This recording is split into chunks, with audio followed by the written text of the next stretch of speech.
Hello and welcome. My name is Alan, and we are back with more notable names in Native American history for Native American Heritage Month.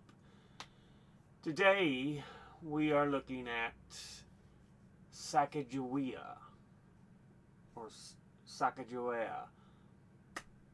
She was the guide and translator for Lewis and Clark when they went from St. Louis to the West Coast, exploring all the land America had, there was in the continent and everything. But let's get into this a bit.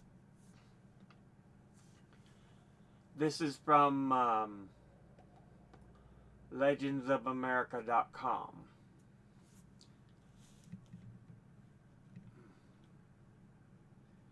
Born in the Lemhi tribe of Shoshone Indians in present-day Idaho in about 1788, Sacagawea would grow up to be a near-legendary figure for her indispensable role in the Lewis and Clark expedition.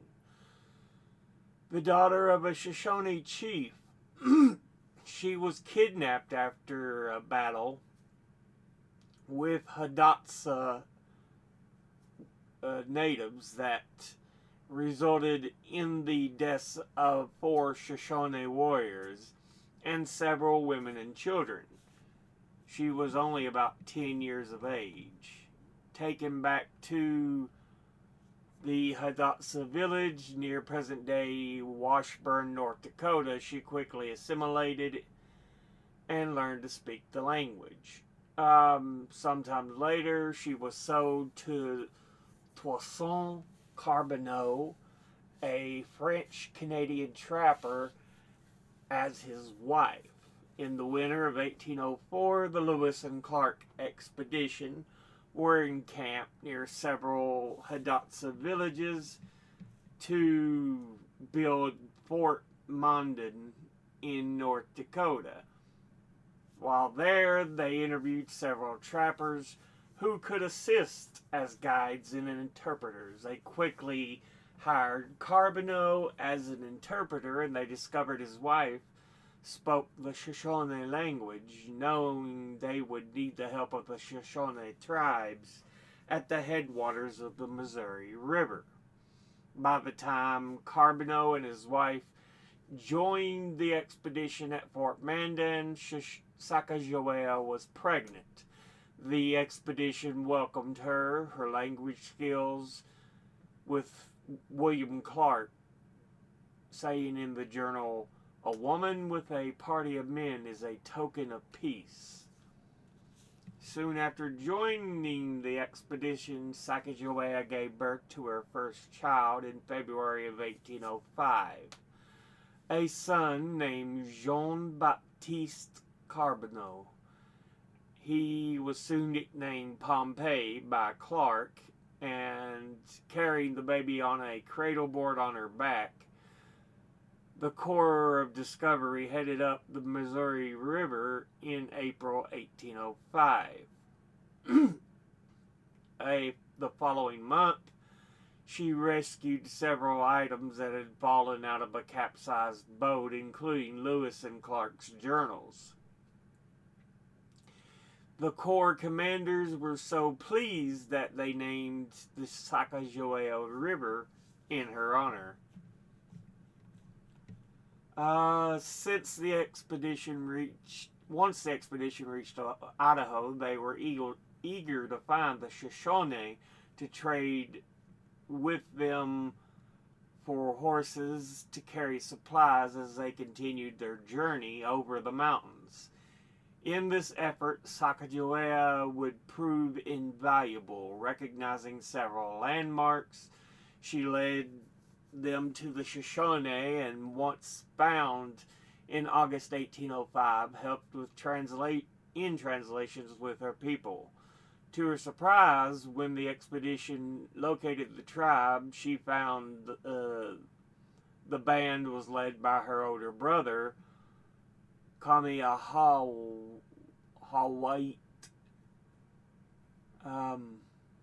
who had become chief after their father's death. The reunion helped in smoothing the way for the expedition and gaining the valuable horses they desperately needed. Later, Sacagawea would continue the expedition to the Pacific Ocean, and in 1806, the expedition began its trek back east, where she was again an invaluable guide. Clark praised her as his pilot as she recalled the trails from her childhood, one of which would later become known as Bozeman Pass, Montana. The expedition returned to the Hidatsa Mandan villages in August 1806, where Carbonneau and Sacagawea parted with Lewis and Clark and spent the next 3 years living among the Hidatsa. Carbonneau was paid $500.33 and 320 acres of land for his efforts. In 1809, Carbonneau, Sacagawea, and their son Jean-Baptiste traveled to St. Louis, Missouri, at the invitation of William Clark. The latter had grown fond of young Pompey and hoped to entice Carbonneau to settle there. However, Carbonneau and Sacagawea soon left St. Louis, leaving their son Jean-Baptiste in Clark's care. The boy was enrolled in the St. Louis Academy boarding school sometime around 1811, and Sacagawea would give birth to a daughter, Lizette. 2 years later, history records that Sacagawea died December 22nd, 1812, at Fort Manuel in the Missouri Fur Company trading post in present-day South Dakota of putrid fever. She was only 24 years of age. However, the Eastern Shoshone oral traditions say that she rejoined the Shoshone people in 1871. On their Wind River Reservation in Wyoming, where she was known as Poribo, or Lost Woman. After living a long life, she died at nearly 100 years of age in 1884 and was buried in what is now called Sacagawea Cemetery near Fort Washakie, Wyoming. But in August 1813, William Clark was known to have legally adopted her 2 children, Jean-Baptiste and Lizette. Jean-Baptiste lived for a long and adventurous life, traveling to Europe and later becoming a guide with John Fremont and other mountain men. He died in 1866 at the age of 61 on the trail to a gold strike in Montana. It is not believed that Lizette survived childhood, as there is no later record of her among Clark's papers. In the meantime, Toussaint Carbonneau continued his life as a mountain man, working for the American Fur Company and accompanying Prince Maximilian's expedition in 1833. Over the years, he had at least 5 different Indian wives. Wow. He died at Fort Mandan in 1843. So apparently he had a habit of finding a native woman that would become his wife, spending time with her, likely fathering children, and then I don't know what would happen necessarily, because he apparently had so many. I don't know if they just died off left what really happened. Interesting. But you got to take the information given on this page with kind of a grain of salt, because I don't think it's as trustworthy of a source. But it's interesting. It gives you some, or at least tries to give you some kind of background. Now, oh, clicked off the window. Now, let's go ahead and look at womenshistory.org with a entry on Sacagawea.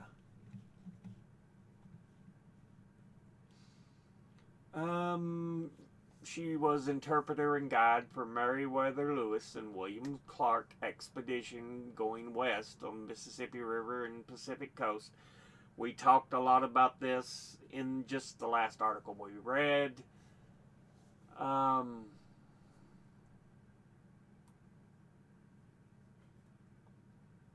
Though spelled numerous ways in the journals of the expedition members, Sacagawea is generally believed to be a Hidatsa name, Sakaja, meaning bird, and Wea, meaning woman. So, bird woman. In that case, the third syllable starts with a hard G, and there is no soft G in the Hidatsa language.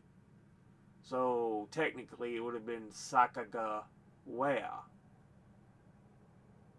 However, many Shoshone Indians maintain it is a Shoshone name, meaning boat launcher, and spell and pronounce it Sacagawea with a J instead of a G. Born around 1788 in what is now the state of Idaho. And we talked about her being kidnapped when she was young. That says approximately 12. The other page said 10. So, yeah. Captured by the Hidatsa and taken from the Lemhi Shoshone people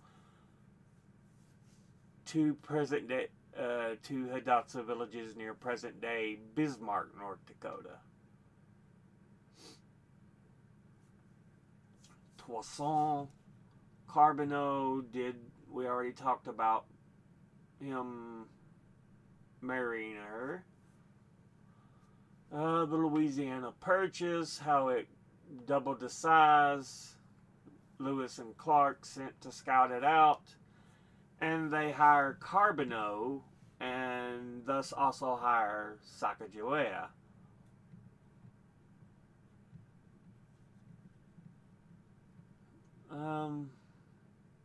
Sacagawea, of course, we talked about before, expecting our first child. And it would be a boy, Jean-Baptiste. Clark later named Pomp, other page said Pompey, which means firstborn in Shoshone. With her baby on her back, we talked about it, she went ahead and traveled with them. So she was only about 17 years of age when she went on this trip. And the only woman among 31 older men at this point in the expedition.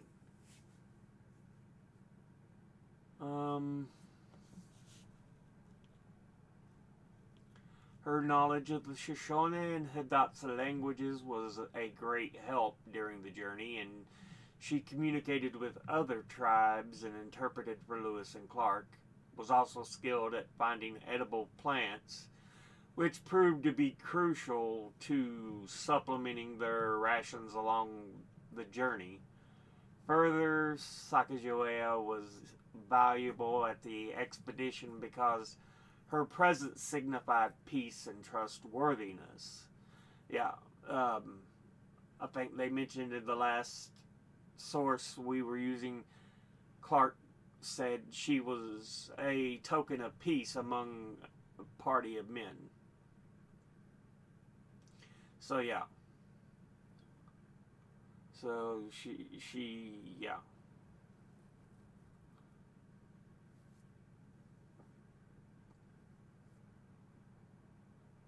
Uh, Despite her contributions, only her husband ever received payment for work on the expedition. She faced the same dangers and difficulties as the rest of the expedition members, in addition to carrying her infant son. Uh,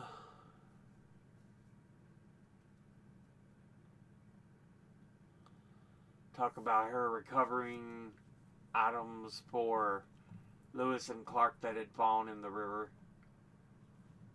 Um,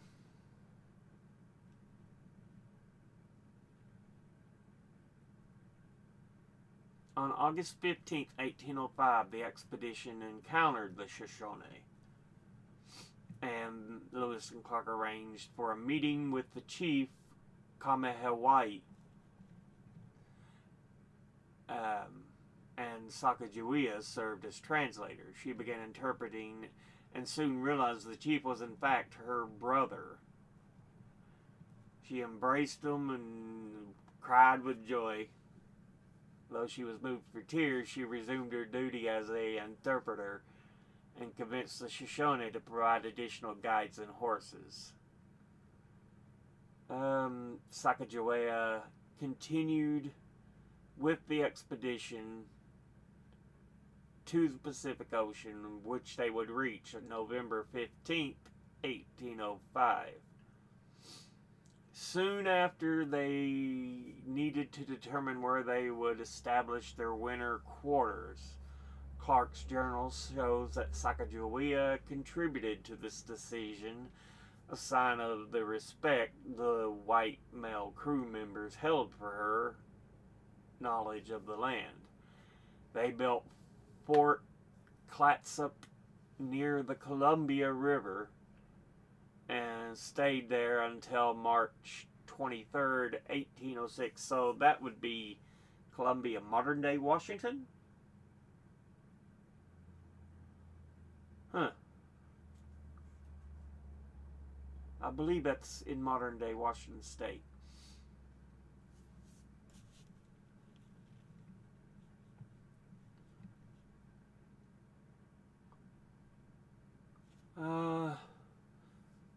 For the return, they divided into two groups, one led by Lewis, the other by Clark.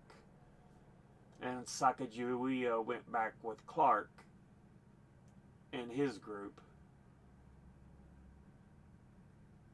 They went south of the Yellowstone River.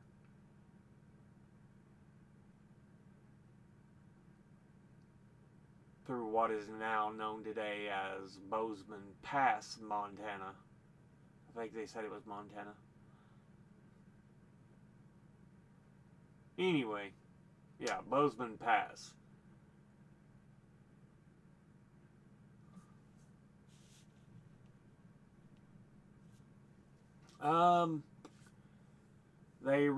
Both groups reunited August 12th, 1806, and arrived at the Hidatsa villages 2 days later, where Sacagawea and her family departed the expedition.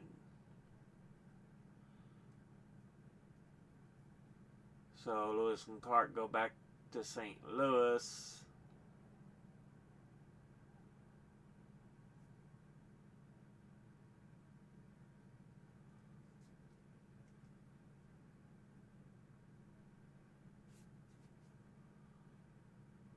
Little is known about Sacagawea's life after the expedition. When Pomp was 5, Sacagawea and Carbonneau brought him to St. Louis and left him with Clark to oversee his education. Sacagawea and Carbonneau then went back to the upper Missouri River area and worked for Manuel Lisa, a Missouri Fur Company trader. Talk about giving birth to Lizette in 1812. Ambiguity around Sacagawea's death. Records at Fort Manuel indicate that she died of typhus. However, according to some Native American oral history, she actually lived for many more years in Shoshone lands until 1884.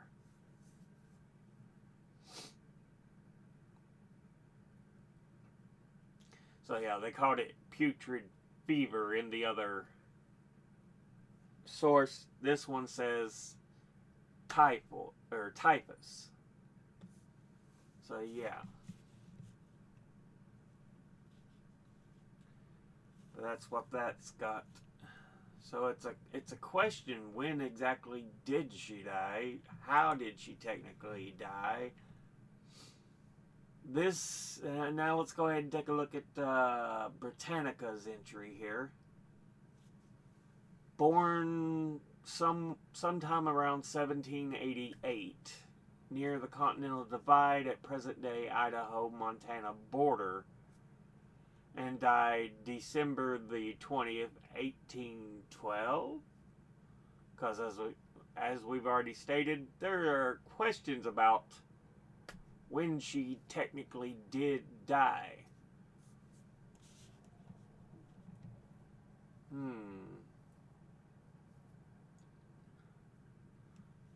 Historians disagree on the dates of her birth and death and even her name. We talk about how the name means is seen as two different things by the two tribes, Hidatsa, Shoshone.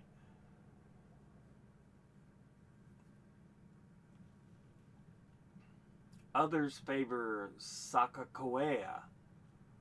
Lewis and Clark journals generally support the Hidatsa derivation. So their journals usually say Sacagawea.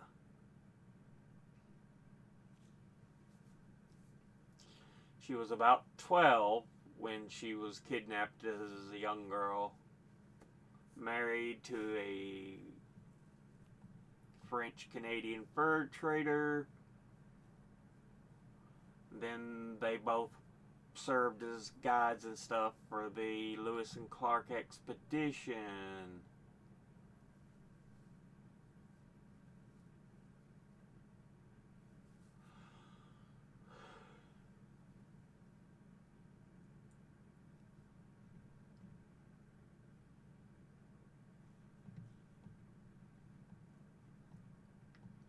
Lewis and Clark named a tributary of Montana's Musselshell River Sacagawea, or Birdwoman's River, after her. So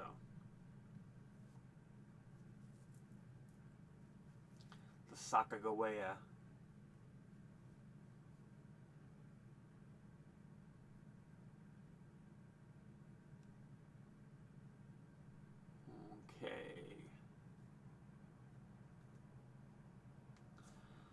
A lot of the same information. Lewis and Clark, her being in the group would be a sign of peace.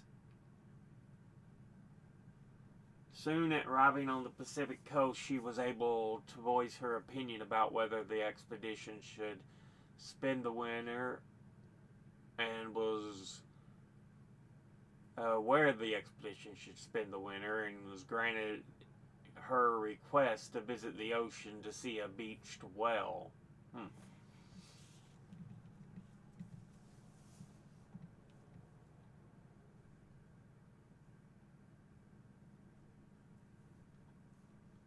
Let's see.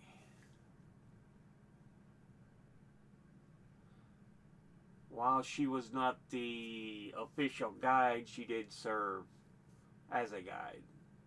She was not the guide for the expedition, as some have erroneously portrayed her. Nonetheless, she recognized landmarks in southwestern Montana and informed Clark that Bozeman Pass was the best route between Missouri and Yellowstone rivers on their return journey.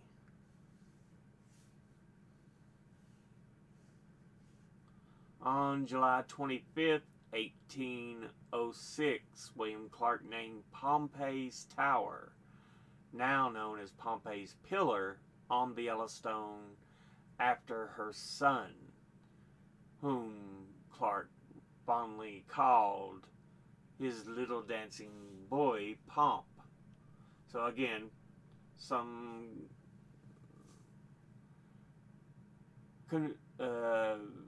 conflicting reports on where the name Pompey come from, because in just the last source we read, it was a Shoshone word for first.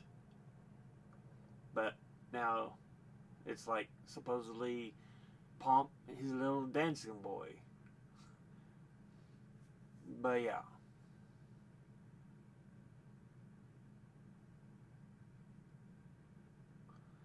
Carbonneau and his wife split from the expedition, went back shortly after the birth of a daughter named Lizette, a woman identified only as Carbonneau's wife, but believed to be Sacagawea, died at the end of 1812 at Fort Manuel near present-day Mobridge, South Dakota. So she's only defined as Carbonneau's wife. We don't even know for sure that it's Sacagawea, but it's believed to have been.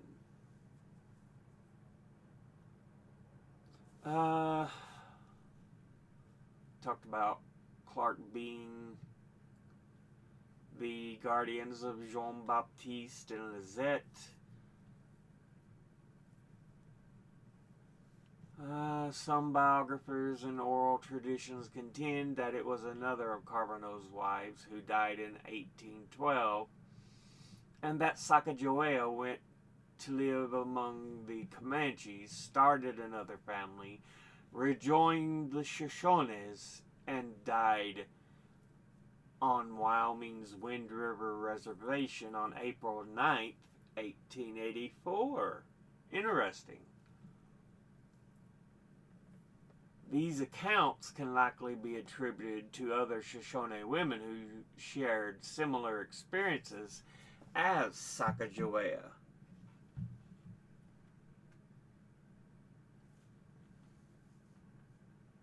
Talk about Jean-Baptiste going through Europe. He scouted for explorers and helped guide the Mormon battalion to California before they becoming an Alcod, a hotel clerk, and a gold miner. Lured to Montana goldfields following the Civil War, he died en route to Danner, Oregon on May the 16th, 1866. And again, little is known about Lizette, what happened to her prior to her death on June 16th, 1832. She was buried in the Old Catholic Cathedral Cemetery in St. Louis. Sacagawea has been memorialized with statues, monuments, stamps, and place names, and in 2000 her likeness appeared on the gold-tinted dollar coin struck by U.S. Mint. I remember getting those. In 2001, President Clinton granted her a posthumous decoration as an honorary sergeant in the regular army. Sacagawea. Now we've got Wikipedia, which, again, so much is really contradictory when you're looking for information on who she truly was. See, this says 1870 instead of 1884. It has the one where she died in 1812, but as the other one, they got it as 1870 instead of 1884. There's so much conflicting information.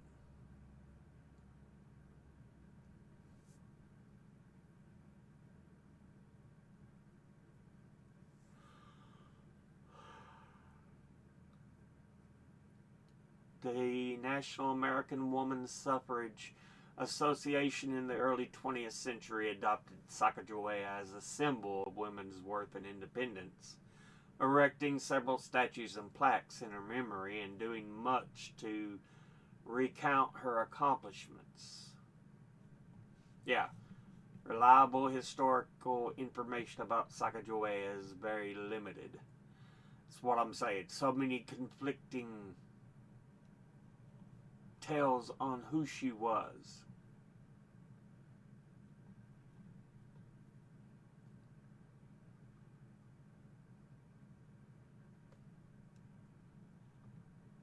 Here it says her captors were Gosvantos natives, which some historians attribute to the Hidatsa.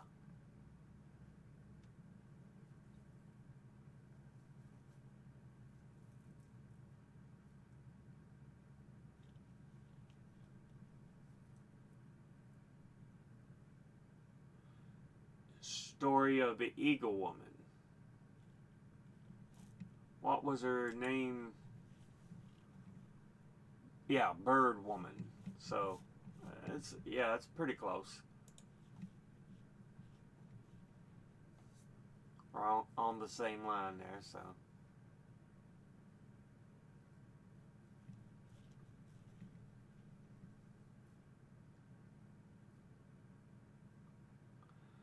The Sacagawea Project Board conducted DNA testing, they say, shows a genetic link between Hidatsa descended from Cedar Woman, who was said to be Sacagawea's daughter, born after her supposed death in 1812, and French Canadians with the name Charbonneau or Charbonneau.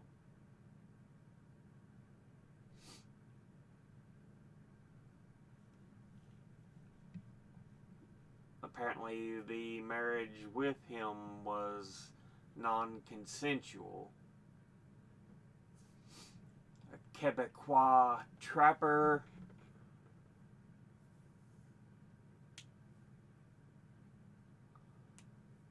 also bought another young Shoshone girl known as Otter Woman.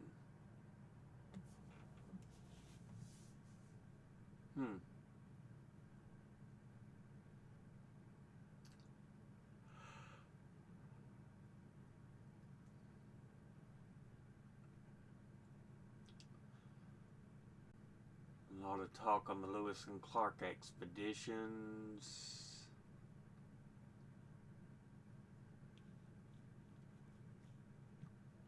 Sacagawea gave birth to Lizette in 1812.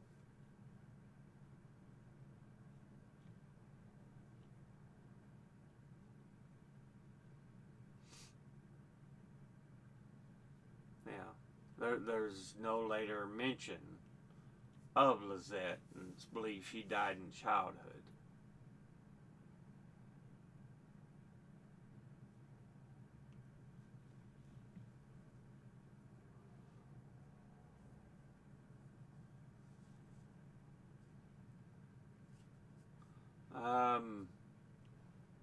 Historical documents suggest Sacagawea died in 1812 of an unknown sickness. Journal entry from 1811 by Henry Brackenridge, a fur trader at Fort Lisa trading post, wrote that Sacagawea and Carbonell were living at the fort. Sacagawea had become sickly and longed to revisit her native country.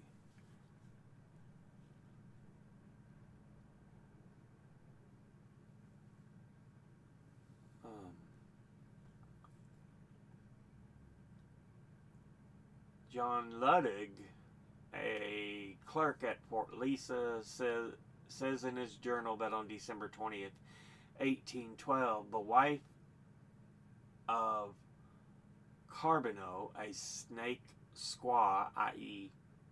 Shoshone, died of putrid fever. She was died around the age of 25 and left an infant girl. Documents held by Clark show that Carbonell was already entrusted their son Baptiste to Clark's care.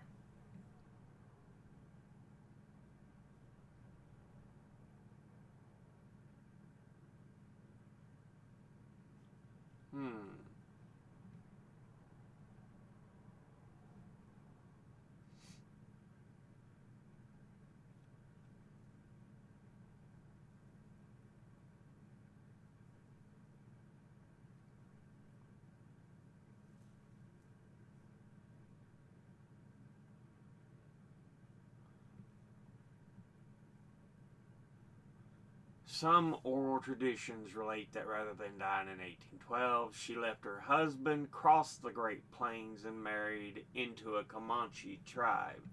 She is said to have left Carbonell in St. Louis around 1810 and wandered through Kansas, Oklahoma, and possibly Texas, settling with the Comanche and marrying a man named Jerkmeat and having children with him.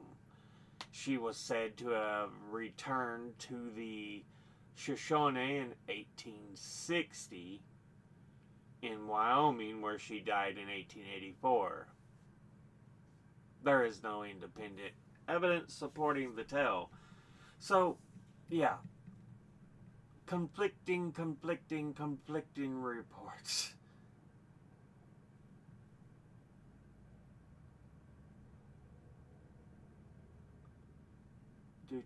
Do.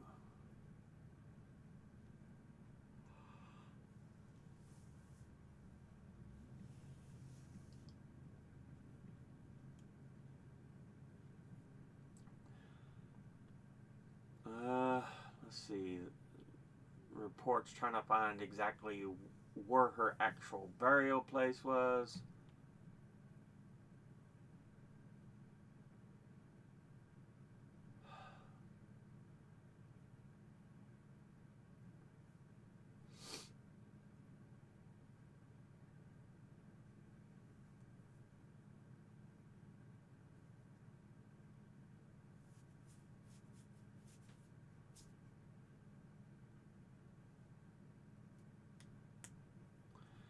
Here's a claim she lived among the Hidatsa until 1869 when she died.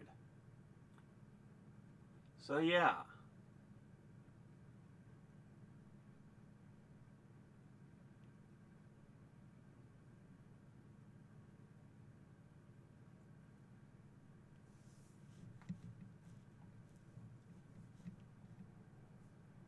Questions on her date of birth, questions on the date of death, where she died, how she died, what tribe she was. Yeah. So many contradictions, but what she's known best for is being on the Lewis and Clark expedition and contributing far more than many people would have thought.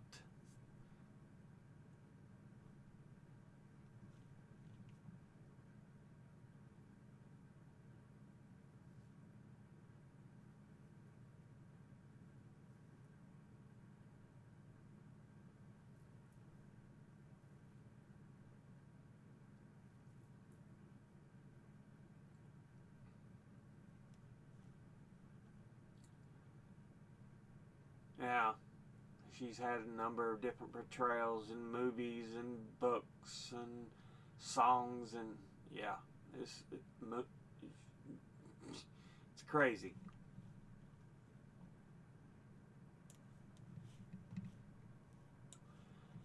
Her contributions are clear, but little is truly known about who she was.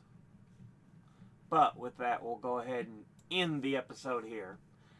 As always, educate thyself, think, read, study, learn. Someone tells you something you have trouble believing, ask them to cite their sources. I'll be putting my links and sources in the description box below the video. Thank you all for watching. I'll see you all in the next one. Until then, later.